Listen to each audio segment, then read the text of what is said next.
नमस्कार, मी अमृता. स्वागत आहे तुमचं मेट्रो न्यूज मध्ये. आजच्या हेडलाईन्स कडे वळूया.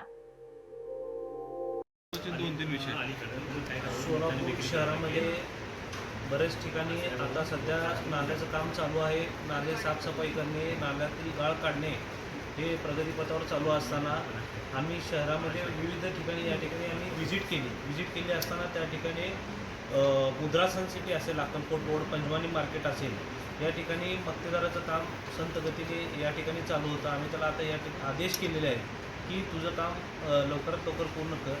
तर त्याचं बऱ्यापैकी काम ह्या महिन्यामध्ये जी त्याची कामाची रेशो होतं की 7%, 8%, आता ते 15%पर्यंत आलेलं आहे. त्याला आम्ही अजून त्याचे माणसं वाढवून काम जलद गतीने कसं करता येईल हे आम्ही तिथे आदेश दिलेला आहे.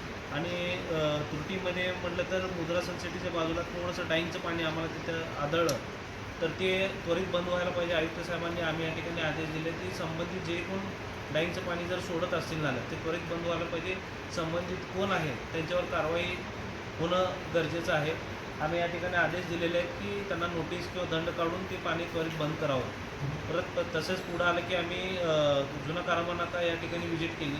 त्या ठिकाणी खोलीकरण व गाळ काढण्याचं काम त्या ठिकाणी चालू आहे. असं बऱ्याच अजून 2-3 ठिकाणी आम्ही व्हिजिट केलेली आहे आणि अजून जे काही व्हिजिट करायचं अजून देखील राहिलेलं आहे ते देखील आम्ही व्हिजिट करत आहोत. आणि आदेश सर्व खाते प्रमुखांना आम्ही आदेश दिलेले आहेत की कुठेही गाळ म्हणा, खोलीकरण कमी पडता कामा नये. कारण का गेल्या वर्षी आपल्याला सोलापूर शहरामध्ये बरेच भागामध्ये त्या ठिकाणी पाणी लोकांच्या घरामध्ये शिरलं होतं. तशी परिस्थिती आता येऊ नये म्हणून हे सतर्कचं इशारा आम्ही आधीच आत्मसात करून सर्व ठिकाणी आम्ही व्हिजिट करून काम जेवढं फास्ट करता येईल या पद्धतीने आम्ही काम करायचा प्रयत्न चालू आहे. कारंबा नाका इथं काय आढळलं? नाकामध्ये आता खोलीकरण चालू आहे त्या ठिकाणी काम. तिथल्या प्रभाकर स्वामी महाराजांचं जे हे आहे नालाचं जे आहे, प्रभाकर स्वामी महाराजांची जागा आहे तिथे, त्या जागेच्या तिथल्या लोकांची थोडीशी तक्रार होती की थोडं एक खोलीकरण करताना थोडी बाजू इकडे सरकली म्हणून. तर ते आता आयुक्त साहेबांनी आदेश दिले की एक 8-15 दिवस थांबा.